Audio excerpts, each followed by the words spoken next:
मुंबई में एक होटल मालिक को यूपीए सरकार के खिलाफ विरोध करना महंगा पड़ गया। खाने के बिल पर लिखे यूपीए सरकार विरोधी स्लोगन से नाराज कांग्रेसी कार्यकर्ताओं ने होटल पर हल्ला बोल दिया।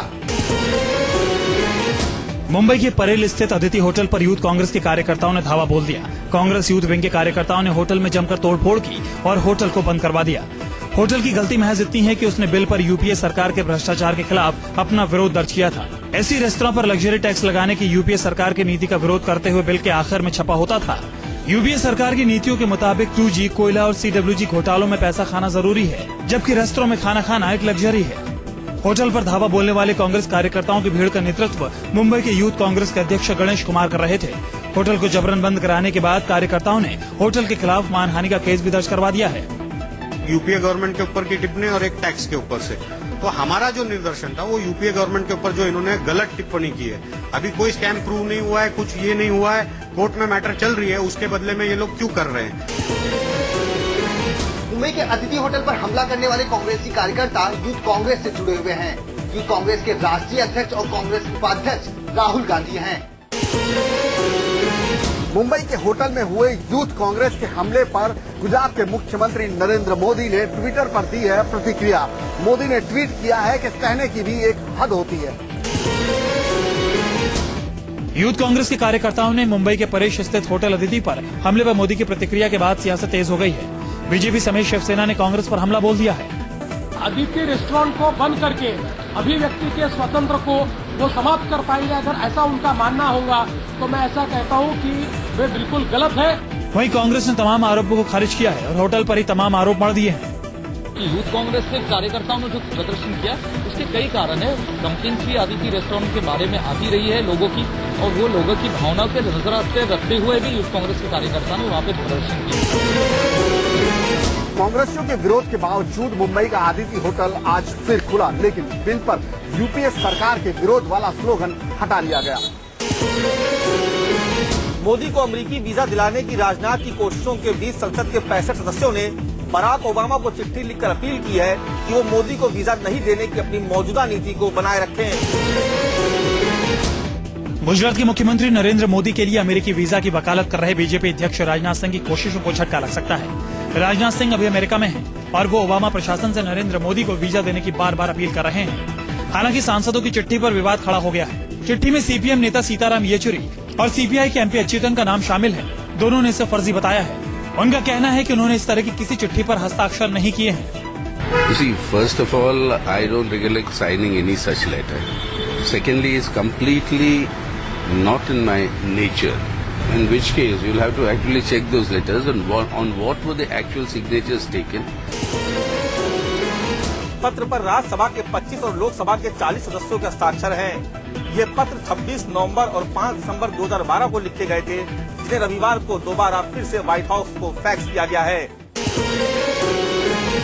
बिहार बीजेपी में बगावत तेज हो गई है। कल तक जहां बिहार के मोदी यानी सुशील मोदी को लेकर विद्रोह हो रहा था, वहीं आज गुजरात के मोदी यानी नरेंद्र मोदी के खिलाफ शत्रुघ्न सिन्हा के सुर बागी हो गए हैं। आज नरेंद्र मोदी को लेकर बीजेपी की टूट एक बार फिर से सामने आ गई, जब बीजेपी सांसद शत्रुघ्न सिन्हा ने कहा कि पार्टी में बड़े नेताओं की अनदेखी हो रही है। बिहारी बाबू ने आडवाणी को देश का सबसे बड़ा नेता करार दिया। कोई भी प्रधानमंत्री पद का दावेदार हो और जो सक्षम लोग हैं, जो अच्छे लोग हैं, जिनके नाम की घोषणा बात हो रही है, इनको पदस्थापित करने से पहले या करने की प्रक्रिया में सबको साथ लेकर चलना होगा, और खासकर देश के सबसे कद्दावर, सबसे अनुभवी, सबसे स्टेट्समैन लालकृष्ण आडवाणी जी को। शत्रुघ्न सिन्हा के बागी तेवर पर कांग्रेस ने भी चुटकी ली है। कांग्रेस को बैठे बिठाए मोदी पर हमला करने का मौका मिल गया है। बीजेपी के अध्यक्ष जो हैं वो अमेरिका गए हुए हैं गुजरात के मुख्यमंत्री के लिए वीजा मांगने के लिए और वीजा की पैरवी करने के लिए, तो उनको वापस आना चाहिए। सबसे पहले उनको देखना चाहिए कि उन्हीं के पार्टी के लोग जो है उनको प्रधानमंत्री की लाइन में खड़ा करने का वीजा नहीं दे रहे हैं, तो बाहर क्या जाकर उनके लिए वीजा मांग रहे हैं। कल मध्य प्रदेश के मुख्यमंत्री शिवराज सिंह चौहान के जन आशीर्वाद यात्रा के पोस्टर से मोदी गायब थे, और आज शत्रुघ्न सिन्हा के ये बयान कहीं मोदी को लेकर बीजेपी के अंदर विद्रोह की आग फैल तो नहीं रही।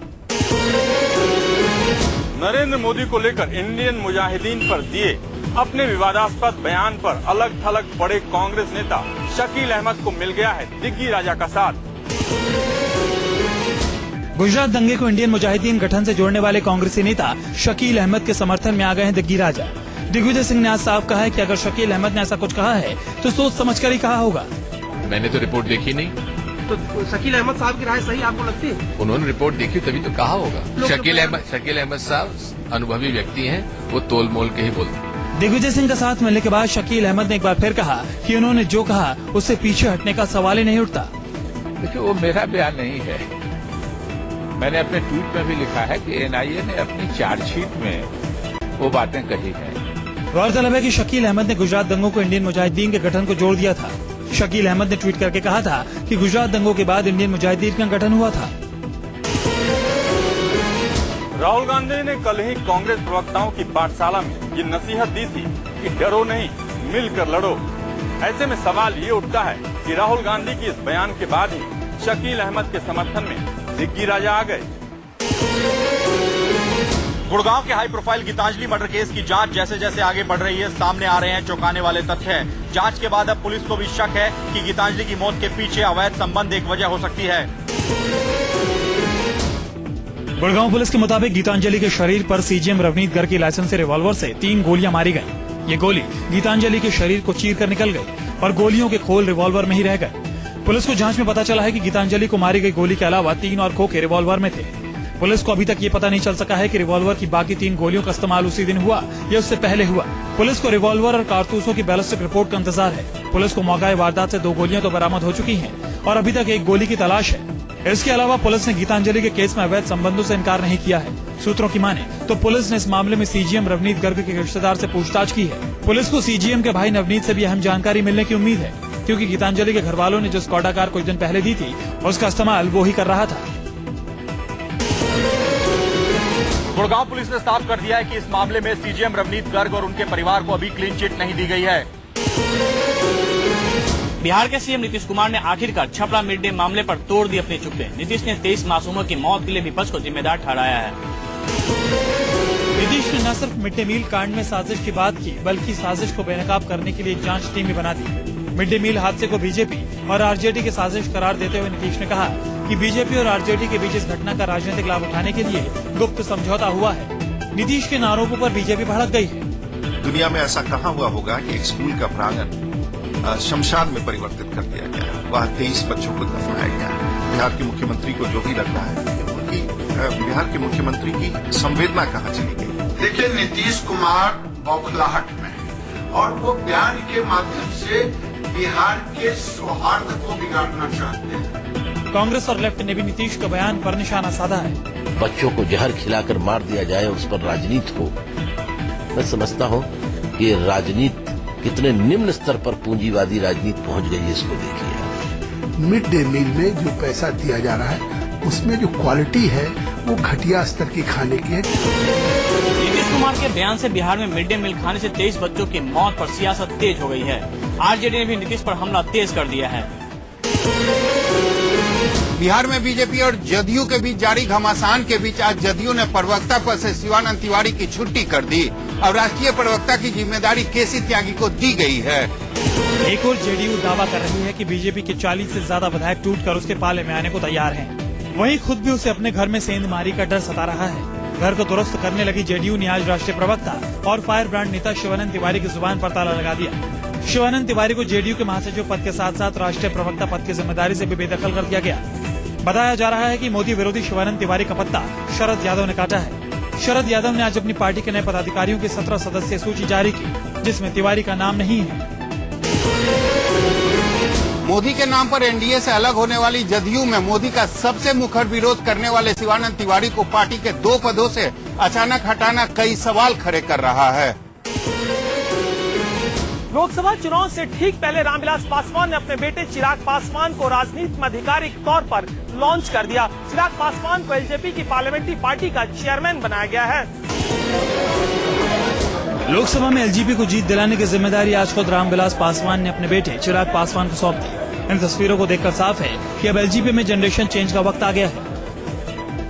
चिराग पासवान जो है वो पार्टी के सेंट्रल पार्लियामेंट्री बोर्ड अध्यक्ष केंद्रीय संसदीय समिति के चेयरमैन आज नियुक्त किए गए।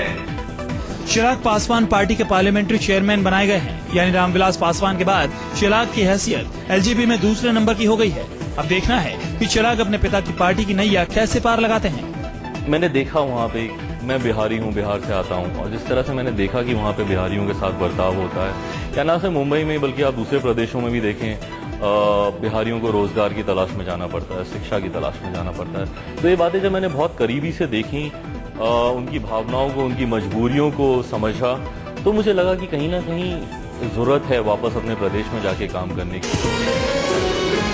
एलजेपी अध्यक्ष रामविलास पासवान ने बिहार में अपने बेटों को एक बड़ा जनाधार तो दे दिया, लेकिन लोकसभा में उनकी पार्टी का एक भी सांसद नहीं है। देखना होगा कि चिराग पार्टी में कैसे जोश भरते हैं। कश्मीर के लोलाब में फोर्सेस के साथ मुठभेड़ में मारा गया जैश ए मोहम्मद का ऑपरेशनल चीफ कारी यासिर। यहाँ एनकाउंटर साइट से फोर्सेस ने भारी मात्रा में हथियार भी बरामद कर लिए। कुपवाड़ा से सटे एलओसी पर एक बार फिर घुसपैठ की कोशिश की गई, लेकिन सेना और पुलिस की संयुक्त कार्रवाई ने इसे नाकाम कर दिया। इस कार्रवाई में जैश ए मोहम्मद का एक बड़ा कमांडर ढेर हो गया। मारे गए जैश कमांडर का नाम कारी यासीर है। आतंकियों की ये घुसपैठ आज तड़के हुई। पाकिस्तानी आतंकी कारी यासीर बीते कई सालों से कश्मीर में सक्रिय था और वो जैश के तबाह हो चुके नेटवर्क को दोबारा तैयार करने में लगा हुआ था। और उसकी मौत को सेना और पुलिस अपनी बड़ी कामयाबी मान रही है। आतंकी के पास से पुलिस ने AK-47, 3 मैगजीन और 2 ग्रेनेड भी बरामद किए हैं। कारी यासिर कश्मीर घाटी में पिछले कई सालों से सक्रिय था, जिस दौरान इसने पुलिस और सुरक्षा बलों पर कई बड़े हमले भी अंजाम दिए थे। इसलिए इसका मारा जाना सुरक्षा बलों के लिए बड़ी कामयाबी मानी जाती है। मौलाली का ये वही एरिया है जहां पर एक दीवार के ढह जाने के कारण करीब 6 लोगों की मौत की बात कही जा रही है, जिसमें 2 बच्चे भी थे। हैदराबाद के बाहरी इलाके मौला अली में नई इमारत बनाई जा रही थी। भारी बारिश की वजह से अधबनी इमारत की दीवार गिर गई। हादसे में 6 लोगों की मौत हो गई। दीवार घर से सटी झोपड़ियों पर गिरी। जिस वक्त ये हादसा हुआ उस वक्त झोपड़ी में 2 बच्चे समेत 6 लोग सो रहे थे। अचानक हुए हादसे से किसी को भी संभलने का मौका नहीं मिला और सभी की मौत हो गई। इसके अलावा मलबे में फंसे कई लोगों को रेस्क्यू भी कराया गया। घायलों को तत्काल गांधी अस्पताल में भर्ती कराया गया। दरअसल एक पुराने मकान को तोड़कर नया फ्लैट बनवाया जा रहा था, जिसकी कच्ची दीवार 48 घंटे से हो रही बारिश की मार झेल नहीं सकी। Just it collapsed on the huts. So one family consisting of 4 and another family 2 parents. They unfortunately died. ये पुराने की दीवार है, कम से कम 100 साल का ऊपर गुजर गया होगा। वो पानी पूरा आके इधर वेट वो मार के पलट दिया, नीचे गिर गया। प्रशासन कोई सख्त एक्शन क्यों नहीं लेती, क्योंकि इस तरह की दीवारें कभी भी ढहकर लोगों को जान माल का नुकसान पहुंचा सकती है और ये खतरे का निशान भी है। बावजूद इसके प्रशासन ने इस और अभी तक खास ध्यान नहीं दिया, जिसके चलते बार बार यह हादसा होता नजर आ रहा है। सालाना 5 लाख रुपए से कम इनकम वालों के लिए है जरूरी खबर। सरकार ने इसी साल से 5 लाख रुपए से कम इनकम वालों के लिए इनकम टैक्स रिटर्न भरना जरूरी कर दिया है। Central board of direct tax यानी CBDT ने एक आदेश जारी कर 5 लाख से कम सैलरी पाने वालों को इनकम टैक्स रिटर्न दाखिल करने से मिली छूट की सुविधा को वापस लेने का फैसला किया है। इस फैसले के बाद 2013-2014 के लिए 5 लाख रुपए से कम सैलरी इनकम पाने वालों के लिए रिटर्न दाखिल करना जरूरी होगा।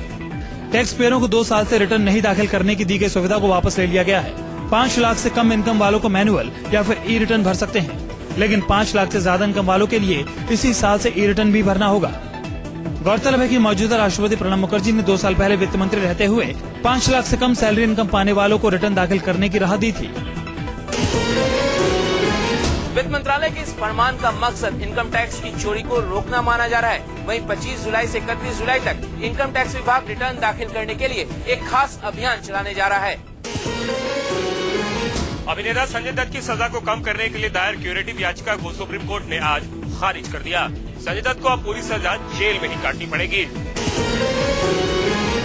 पुणे की यरवदा जेल में सजा काट रहे संजय दत्त ने सुप्रीम कोर्ट के फैसले के खिलाफ क्यूरेटिव याचिका दायर की थी, लेकिन इस याचिका को भी आज कोर्ट ने खारिज कर दिया। दरअसल संजय दत्त के पास यही आखिरी कानूनी रास्ता था। आर्म्स एक्ट के मामले में सजा सुनाई जाने के बाद संजय दत्त ने 16 मई को मुंबई की विशेष अदालत में आत्मसमर्पण कर दिया था। सुप्रीम कोर्ट ने संजय दत्त की सजा 6 साल से घटाकर 5 साल कर दी थी। अब संजय दत्त के पास सिर्फ राष्ट्रपति से दया मांगने के सिवाय कोई चारा नहीं है। संजय दत्त पहले ही 1.5 साल जेल में काट चुके हैं, लिहाजा बाकी बचे 3.5 साल ही उन्हें जेल में काटनी होगी।